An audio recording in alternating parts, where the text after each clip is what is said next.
कि एक ऐसा गुरु भी इस समाज के अंदर पैदा हुआ कि जिसने ढोंग, पाखंड, अंधविश्वास को तो इस समाज से मिटाया ही,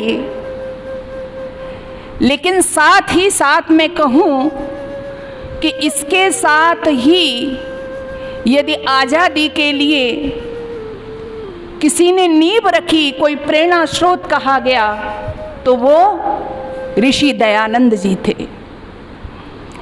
आपको लगेगा कि शायद ये बात मैंने अपनी तरफ से कह दी हो, लेकिन मैं गुरु की वो श्रृंखला आपको बताना चाहती हूँ। ऋषि दयानंद सरस्वती के गुरु बिरजानंद, वो प्रज्ञा चक्षु 1857 की क्रांति से पहले उन्होंने एक बैठक का आयोजन किया और उस बैठक में झांसी की रानी लक्ष्मीबाई, नाना साहब, तांत्या टोपे और भी जो उस समय के क्रांतिकारी थे उनको आमंत्रित किया, उनको बुलाया, जो छोटी छोटी रियासतों से आते थे, और उनके साथ विचार विमर्श करके क्रांति की प्रेरणा दी, एक वातावरण तैयार किया। इतिहास के अंदर एक अंधे व्यक्ति का नाम आता है, एक अंधे सन्यासी का नाम आता है, वो कोई और नहीं था, वो गुरु बिरजानंद जी थे।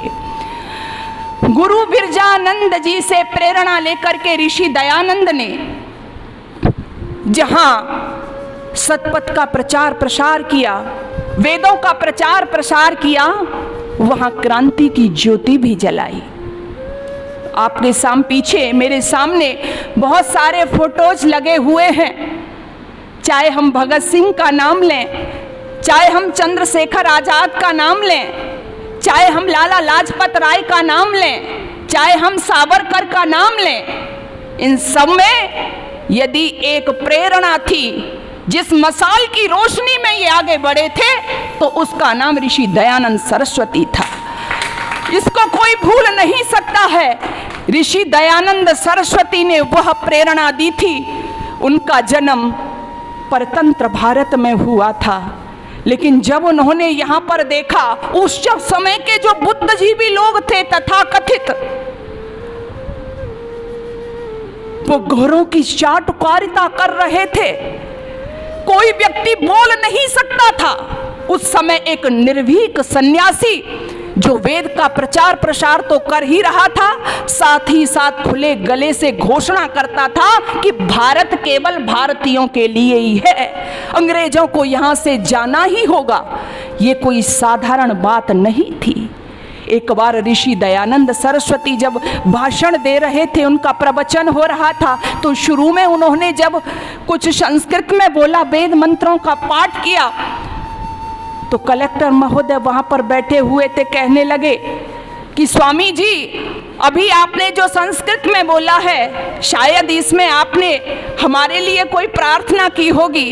ऋषि दयानंद कहते हैं, अवश्य आपके लिए प्रार्थना की है हमने, लेकिन कैसी प्रार्थना थी आप भी समझ गए होंगे कि वो कलेक्टर क्या सुनना चाहता था। लेकिन एक निडर निर्भीक सन्यासी कहता है कि हाँ, मैंने प्रभु से प्रार्थना की है आपके लिए कि ये जल्दी से जल्दी गोरे हमारे देश को छोड़ करके बोरिया बिस्तर लेकर के अपने देश में चले जाएं और हम स्वतंत्र हो जाएं। अबाक रह गया था वो कलेक्टर, ऐसा निर्भीक वक्ता उसने देखा नहीं था। तो वहां से ये शुरुआत हुई ऋषि दयानंद की। लेकिन मैं इस देश का दुर्भाग्य कहूं या कुछ तथाकथित लोगों की चाल कहूं कि सेकुलर सिलेबस के नाम पर उनको इतिहास में वो सम्मान नहीं मिला जो मिलना चाहिए था।